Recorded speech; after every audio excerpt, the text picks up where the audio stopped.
So today we're going to talk about how you can buy a home in 10 easy steps. Stay tuned.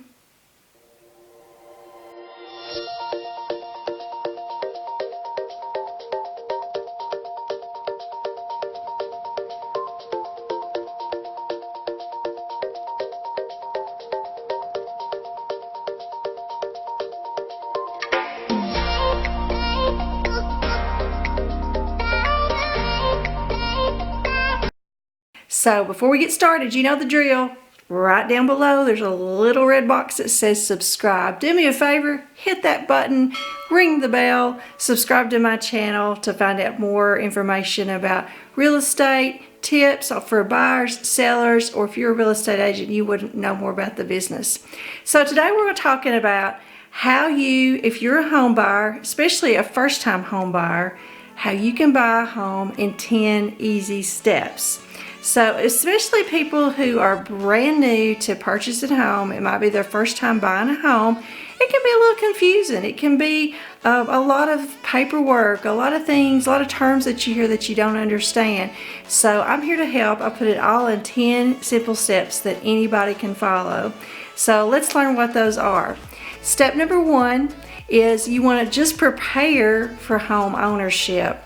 You know, there's a moment when you just decide that you're ready to purchase a home, whether you're fresh right out of college and you want to just hit it and go ahead and get your first home, or whether you've been in an apartment situation for a rental situation for several years and you just want to own your own home. So you kind of have to decide, and it takes a little bit of time to weigh the pros and the cons. I like to think that there's more pros to home ownership than there are cons, but there are certainly some cons to that because you're keeping up with the maintenance and the property versus in a rental situation typically the landlord is, or the management company.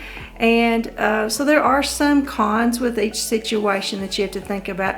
Just start educating yourself. So the first step, you want to just prepare and decide that you're ready for home ownership. The step number 2 is you want to determine what you can afford before you go out and start searching different properties in different price ranges. So you need to really sit down, prepare yourself a budget, list all your expenses, add those up, look at your income, and figure out what you can afford reasonably and be able to buy something, a nice home for your family. So you've got to decide what you personally can afford with your own budget. The third step is that you need to go get pre-approved by a lender. So many times I have buyers who are they're ready to start looking at property, and people will typically just start looking online at houses. But really that's a big mistake because you really don't know for sure what you're going to qualify for and the price range that you're going to qualify for. So that's why it's really helpful at that point that you go talk to a lender. Now there's many different types of lenders. You can walk into just your everyday average bank. You can use a mortgage broker. A mortgage broker is someone who's going to search basically the whole country for the best loan product for you and your situation.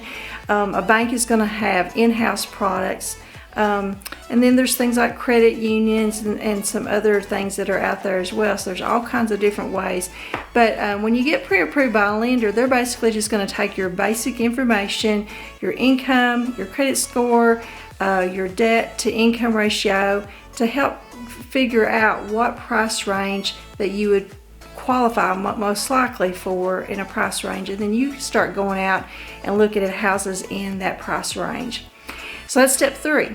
Step 4, once you've got that price range and you're pre-approved by a lender, then you can start deciding what kind of home that you want and need.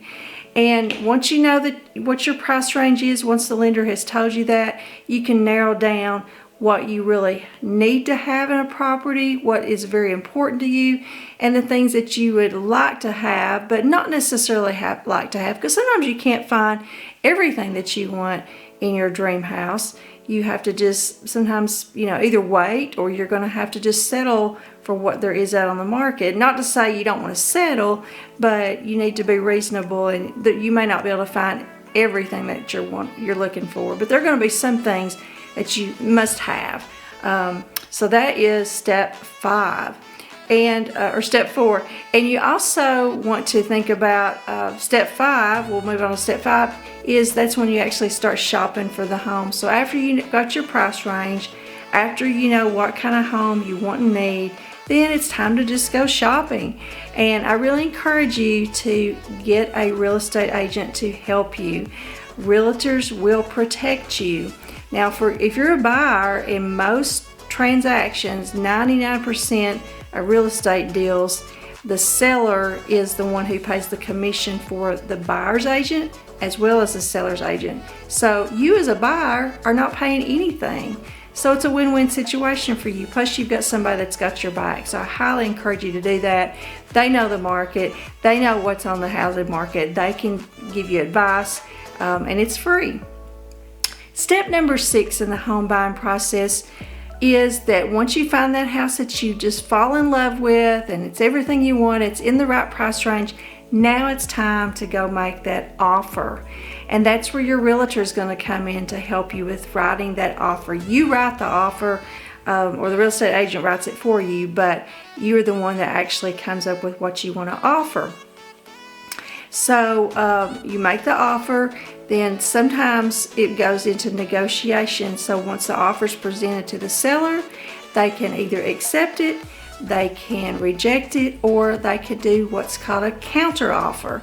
They can come back and say, no, we won't go that low, but we'll meet you halfway. You know, there's different scenarios. And they could just flat out refuse you if they get a better offer from another buyer. So that's what happens in that part of the process. Moving on to step 7, once your offer is accepted by the seller, then you are officially in contract with that seller. And then you want to start your home inspection as soon as possible.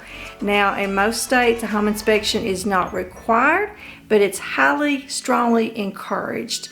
Most home inspections cost anywhere from $300 to $400. It is money well worth spent, because a home inspector, a professional home inspector, is going to find anything that's wrong with the property, especially things that need repairing, things that would be safety issues, and most are going to be minor things, especially in newer houses, but they can find things that are problems. And especially if you're doing your home through a loan, through a mortgage, then they're going to have certain requirements for that loan. And many times if it's a safety problem, some loans will not, you won't get financing for it. So that's why it's very important that you have a home inspection.